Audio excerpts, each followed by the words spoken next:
Good morning বন্ধুরা, কেমন আছো সবাই? আশা করি আমার পরিবারের সমস্ত বন্ধুরা খুব ভালো আছে আর সুস্থ আছে। সকালবেলাই জলের ড্রাম নিয়ে বেরিয়ে পড়েছি জল আনতে। কিছুটা বাজার করে নিয়ে তারপরে জলটা নিয়ে যাব। একেবারেই বেরিয়েছি ড্রামটা নিয়ে। আর যেহেতু গরমের দিন, একটু সকালে তাড়াতাড়ি না বেরোতে পারলে বেলা হয়ে গেলে না রোদ্দুরেতে গরম বেড়ে যাবে, তখন আর ইচ্ছাও করবে না।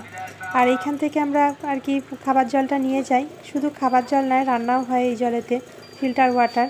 এটা গভর্নমেন্ট থেকে করা রয়েছে প্রত্যেকটা এরিয়াতে।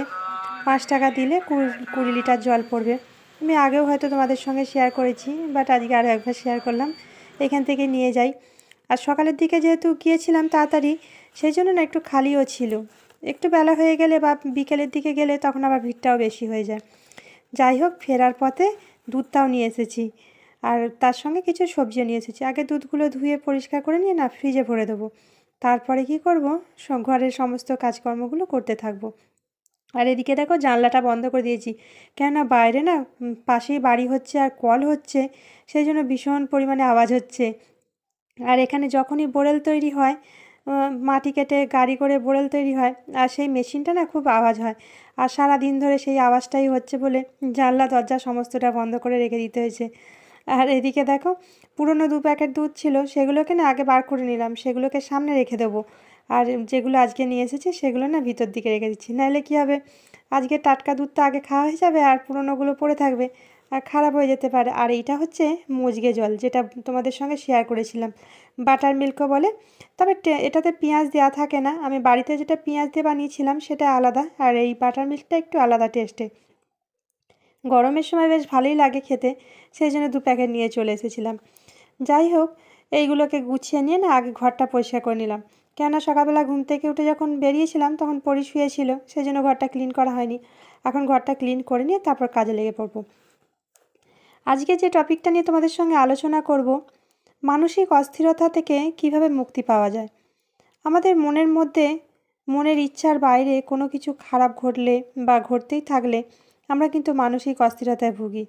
যে কেউই মানসিক অস্থিরতায় ভুগতে পারে, এবং কোনো না কোনো সময় এমন পরিস্থিতি হয়ে যায় যে খারাপ কোনো ঘটনা বা কারোর সাথে কোনো তর্ক বিতর্ক বা কারোর কোনো খারাপ ব্যবহার, কারো কোনো খারাপ কথাবার্তা আমাদের মনের মধ্যে না ক্রমাগত ঘুরতেই থাকে। বিশেষ করে যারা একটু ইমোশনাল বেশি হয় তারা কিন্তু কিছুতেই এই অস্থিরতা কাটাতে পারে না, আর মানসিক অবসাদে ভুগতে থাকে। আর কি করলে মানসিক অস্থিরতা থেকে বেরিয়ে আসা যায় তার কিছু টিপস আজকে তোমাদের সঙ্গে শেয়ার করব।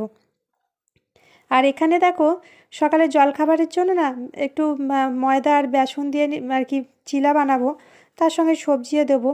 ঝটপট হয়ে যায় এই রেসিপিটা, খুব বেশি টাইম লাগে না। আর একটু আচার দিয়ে খেয়ে নেবো, এর সাথে আর কোনো তরকারি কিছু লাগে না, বা কোনো রকম চাটনিও বানাবো না। ঘরে থাকা আর কি আচার দিয়ে এই রেসিপিটা খেয়ে নেবো। এখানে বেসন আর ময়দা গুলে নিয়েছি, আর তার সাথে এখানে দিয়ে দিলাম একটা গ্রেট করা আলু, আর কিছুটা সবজি কেটে রেখেছি, কেটে নয় এটা আর কি চপারে কুচিয়ে নিয়েছি। এখানে পেঁয়াজ, ধনেপাতা, কাঁচা লঙ্কা আর ক্যাপসিকাম আছে। এটা ভালো করে মিশিয়ে নিয়ে আর বেসনের চিলাটা বানিয়ে নেব। যাই হোক, চিলাটা তো বানাতে থাকবো, আর তোমাদের সাথে শেয়ার করি যে প্রথমে কি করা উচিত। মানসিক অস্থিরতা বোধ করলে প্রথমেই যেটা করতে হবে, চট করে বাইরে চলে যাওয়া। একা একা যদি ঘরের কোণায় চুপ করে বা কারোর ওপর রাগ করে বসে থাকো বা নিজেকে বদ্ধ ঘরে আটকে রাখো, তাহলে কিন্তু মানসিক অস্থিরতা আরও বেশি করে বাড়বে। তাই মন কেমন করলে বা বুক ধড়ফড় করলে একবার বাইরে থেকে বেরিয়ে আসো, মনের অস্থিরতা খানিকটা হলেও কমে যাবে। পরবর্তী দ্বিতীয় যেটা বলবো, যখনই মানসিক অস্থিরতায় ভুগবে তখনই সব রকমের খারাপ চিন্তা কিন্তু মনে করা থেকে বিরত থাকতে হবে। যদিও এটা ভীষণ কঠিন, কারণ খারাপ কথা বা খারাপ চিন্তাভাবনাগুলো মাথায় বেশি বেশি করে ঘুরপাক খেতে থাকে। তাই এমন কিছু করতে হবে যা তোমাকে মানসিক শান্তি দেবে আর মন থেকে অস্থিরতা দূর করতে সাহায্য করবে। পছন্দের কোনো কাজ, যেমন ধরো গান শোনা, আঁকা করা বা গাছের সাথে সময় কাটাতে পারো, বা কোনো প্রকারে মনটাকে অন্যদিকে করতে হবে। যেটা তোমার ভালো লাগার কাজ, সেই কাজের মধ্যে লেগে পড়ো। তাহলে দেখবে কাজটা করতে করতে কিন্তু মন থেকে সেই খারাপ ভাবনা চিন্তাগুলো না আস্তে আস্তে ধীরে ধীরে ভুলে যাবে। আর এদিকে দেখো, আমার চিলাটাও রেডি হয়ে গেছে।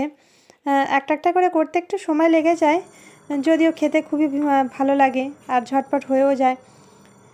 যাই হোক, আজকে আচার দিয়ে সার্ভ করলাম, এর সাথে আর কোনো রকম চাটনি বানানো হয়নি। পরবর্তী 3 নম্বর টিপস যেটা বলবো, যে মানসিক যে কোনো রকমের টেনশন থেকে মুক্তি পেতে ঘুমের কোনো বিকল্প হয় না। মনের অস্থিরতা কমাতেও তাই ঘুম কিন্তু খুব কাজের। যখনই দেখবে মনের অস্থিরতা কমছে না, তখনই চেষ্টা করো ভালো করে কিছুক্ষণ লম্বা টানা ঘুম দিতে। কিছুক্ষণ ঘুমের পর ঘুম থেকে উঠে দেখবে অনেকটা রিল্যাক্স ফিল করবে, আর মনের অস্থিরতাও অনেকটা হলে কমে যাবে। এখানে আমি দুপুরের রান্নার জন্য ঝোল বানাবো, নিরামিষ ঝোল করব বড়ি দিয়ে। তার জন্য সবজি কেটে নিয়েছি, ডাঁটা, আলু, ঝিঙে, বেগুন দিয়ে ঝোল হবে। আর তার জন্য প্রথমে একটু বড়ি ভেজে নিচ্ছি, তারপরে দুপুরে ঝোলটা বসিয়ে দেবো। পরবর্তী 4 নম্বর টিপস যেটা হলো, সেটা হলো মানসিক অস্থিরতা কমাতে প্রথমেই কিন্তু 1 গ্লাস জল পান করো। 1 গ্লাস ঠান্ডা জল মনের মধ্যে শান্তি প্রদান করতে সক্ষম। প্রয়োজন হলে একটু লেবু জল বানিয়ে নাও, একটু লেবু জল ধীরে ধীরে সেটাকে খেতে থাকো, তাহলে দেখবে মনটা খানিকটা হলেও শান্ত হবে। পরবর্তী 5 নম্বর টিপসে যাবার আগে বলবো, যে সমস্ত বন্ধুরা আমার চ্যানেলটা এখনও পর্যন্ত সাবস্ক্রাইব করোনি, আমার ভিডিওটা আজকের যদি তোমাদের ভালো লেগে থাকে কিছু, তাহলে অবশ্যই চ্যানেলটা সাবস্ক্রাইব করে নিয়ে পাশে থাকার অনুরোধ রইল। আর যারা পুরনো বন্ধু রয়েছে তাদেরকে অসংখ্য ধন্যবাদ পাশে থাকার জন্য, আমাকে সাপোর্ট করার জন্য। 5 নম্বর টিপস হলো, মনের অস্থিরতা প্রবল হলে ব্রিদিং রিল্যাক্সেশন করো।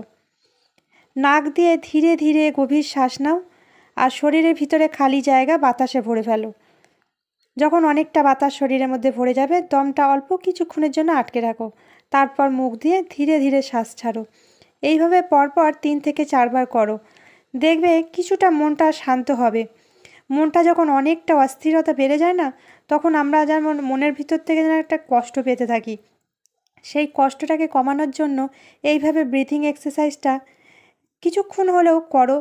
আবারও খানিকক্ষণ ঘোরপাক খাও, নিজের কাজের মধ্যে লেগে পড়ো, দেখবে মনটা কিছুটা হলেও শান্ত হবে। আর এদিকে রান্না করতে গিয়ে না, আমার বাইরের সামনের ঘরটা আর কি ভালো করে পরিষ্কার করারও সময় হয়নি, কেননা যেহেতু বেলা হয়ে গেলে রান্নাবান্নার কাজগুলো ভালো লাগে না। আগে কী করছি না, গরমেতে রান্নাঘরের কাজটাকে সেরে নেওয়ার চেষ্টা করছি। গ্যাসের কাছে গরমে বেশিক্ষণ দাঁড়িয়ে থাকা যায় না, সেই জন্য ভাবলাম যে আগে রান্নাটাই কমপ্লিট করে নিই, তারপরে না যেটুকুনি পরিষ্কারের কাজ বাকি আছে সেগুলো করব। ঝোলটা বসিয়ে দিয়ে অনেকটা সময় পাওয়া যাবে ঝোলটা সেদ্ধ হতে, ততক্ষণে বাকি কাজগুলো সেরে নেব। এদিকে পরবর্তী 6 নাম্বার যেটা বলবো, মনের অস্থিরতা কমাতে ফেলে আসা জীবনের কিছু ভালো স্মৃতি মনে করো। ভালো সময় আমাদের জীবনে অনেক গুরুত্বপূর্ণ। দেখবে মনের অজান্তেই ঠোঁটের কোণে কখন একটু হাসি চলে আসবে। ভালো সময়, কোনো হাসির মুহূর্ত যেটা তোমার জীবনে তোমার মনে হাসি প্রদান করবে, বা তোমার কেটে যাওয়া খারাপ সময়টাকে ভুলে গিয়ে তোমার ভালো সময়টাকে, তোমার সবথেকে খুশির সময়টাকে তুমি মনে করো, দেখবে মনের অস্থিরতাটা অনেকটা হলেও আর কি কমে যাবে। যাই হোক, রান্নাবান্না করতে করতে না, এদিকে দেখলাম যে টেবিলটা আমার খুব অগোছালো হয়ে গিয়েছে, বাসনগুলো ছড়িয়ে রয়েছে। বাসনগুলো ধুয়েছিলাম সকালবেলায়, আর রাত্রিরেও কিছু বাসন গামলার মধ্যে ধোয়া ছিল, সেগুলোকে তোলা হয়নি, সেগুলোকে আগে গুছিয়ে খালি করে নিলাম। কেন হাতের কাছে এই বাসন ছড়িয়ে থাকলে রান্নাঘরে দেখবে কাজের ভীষণ অসুবিধে হয়। যতটা খালি থাকবে রান্নাঘরটা, ততটা দেখবে ঝটপট করে কাজগুলো করা যায়। না হলে একটা জিনিস নিয়ে কোথায় যে রাখবো, রাখার জায়গাটুকুও পাওয়া যায় না, সেই রকম অবস্থা হয়ে যায়। সেই জন্য আগে কী করলাম, রান্নাটা করতে করতে যতটা সময় লাগছে না, সেই টাইমটা কী করলাম, সবগুলো একটু একটু করে গুছিয়ে নিলাম।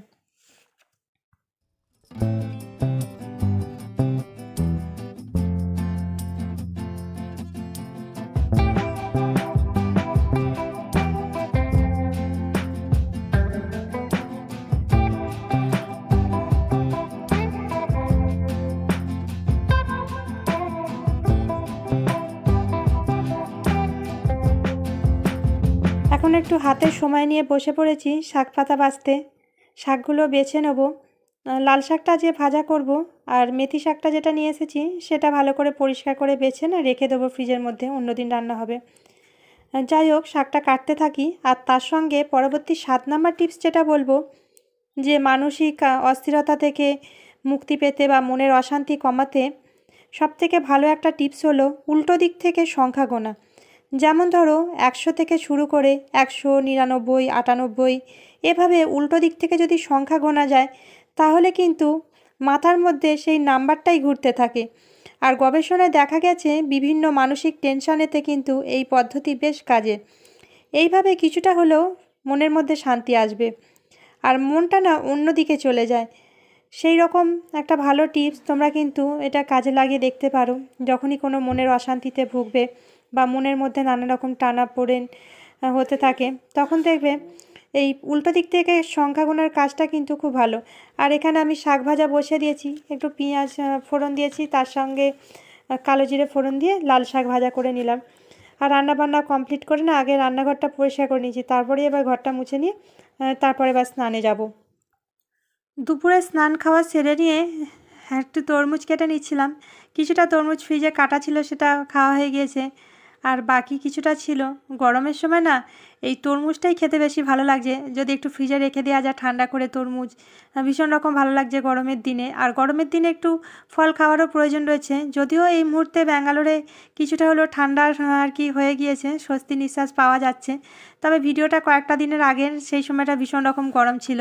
এখন কয়েকদিন বৃষ্টি হচ্ছে বলে না বেশ একটু ঠান্ডা মতন পড়ে গেছে। ব্যাঙ্গালোর আবারও আগের অবস্থায় ফিরে এসেছে বলা যেতে পারে। আগের মতন যে ওয়েদারটা একটু বৃষ্টি হলেই ঠান্ডা হয়ে যাওয়া, সেই রকম হয়ে গেছে। আর এখানে পরি লেগে পড়েছে টি শার্টের ওপর ডিজাইন করতে। পরি কিছু একটা টি শার্টের ওপর ডিজাইন করছে, সেটা পরে পুরো ভিডিওটা তুলে তোমাদের সঙ্গে শেয়ার করব। এখন আপাতত এইটুকুনি করেছে, এইটুকুনি তুলেছিলাম। পরি এখানে আজকে আবার একটা বানাচ্ছে টি শার্টের ওপর ডিজাইন। ইউনিকর্ন বানাচ্ছ? পরি এখানে আবার টি শার্টের ওপর আর একটা ডিজাইন হচ্ছে।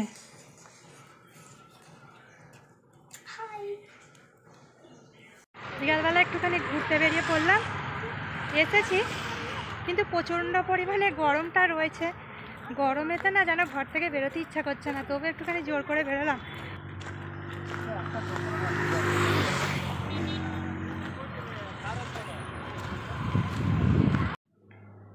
সন্ধে 7টা মতন বাজে এখন, আর চলে এলাম রান্নাঘরে। বিকালবেলা একটুখানি বেরিয়েছিলাম ঘুরতে যাব বলে, দুপুরে খাওয়া দাওয়ার পরে না গরম পড়েছে, সবাই একটুখানি শুয়ে পড়েছিলাম ছুটির দিন। আর বিকালবেলা ঘুরতে বেরোলাম, কিন্তু সন্ধে টন্ধে দিয়ে এখন চলে এসেছি রান্নাঘরে। একটু চা বানাবো আর পরির জন্য একটু দুধ গরম হবে। গরম যতই থাকুক না কেন, যেহেতু একটু চায়ের নেশা, সন্ধ্যের সময় একটুখানি চা না হলে চলে না। তবে দুধ চা বানাবো না আজকে একটু না লেবু চা বানিয়ে নেবো। গরমের সময় লেবু চা খেতে বেশ ভালো লাগে। শীতের দিকে তো লেবু চা খাওয়া যায় না, তা গরমের দিন একটু লেবু চা বানিয়ে নেবো বলে র চা বানিয়ে নিয়েছি এখানে সামান্য পরিমাণে চিনি দিয়ে। আমি এমনিতেও চায় চিনিটা কমই খাই, খুব সামান্য পরিমাণে দিই। যাই হোক, চাটা বানিয়ে নিয়ে তার মধ্যে কিছুটা লেবুর রস আর দিয়ে দিলাম বিট লবণ। এইভাবে চাটা বানালে কিন্তু খেতে দারুণ লাগে। যদি বাড়িতে হজমোলা আনা থাকে, হজমোলা দিয়ে দিলেও কিন্তু খেতে খুব সুন্দর লাগে। যাই হোক, সন্ধ্যের সময় চা আর তার সঙ্গে টোস্ট নিয়ে বসে পড়লাম। আর লাস্ট যেটা টিপস তোমাদের সঙ্গে শেয়ার করব, সেটা হলো মনের অস্থিরতা কমানোর জন্য কাছের কোনো বিশ্বস্ত মানুষের সাথে শেয়ার করো, যিনি তোমার মনের কথা বুঝবে। আর সেই রকম মানুষের সঙ্গে শেয়ার করবে, দেখবে অনেকটা মনটা হালকা লাগবে। তবে মনের কথা আবার সবাইকে বলতে যেও না, যিনি বোঝেন তার সঙ্গেই আর কি মনের কথাটা শেয়ার করো। আর এই 8টা টিপস কিন্তু মাথায় রেখো, তাহলে দেখবে মনের অস্থিরতা যখনই হবে, এর মধ্যে কোনটা তোমাদের ভালো লাগলো সেই টিপসটা তোমরা ফলো করে দেখতে পারো। আর আজকের ভিডিওটা এই চা দিয়ে শেষ করলাম। ভিডিওটা ছেড়ে যাওয়ার আগে একটা লাইক কমেন্ট করার অনুরোধ রইল। দেখা হবে আবার নেক্সট কোনো ব্লগের সাথে। সবাই ভালো থেকো, সাবধানে থেকো, সুস্থ থেকো।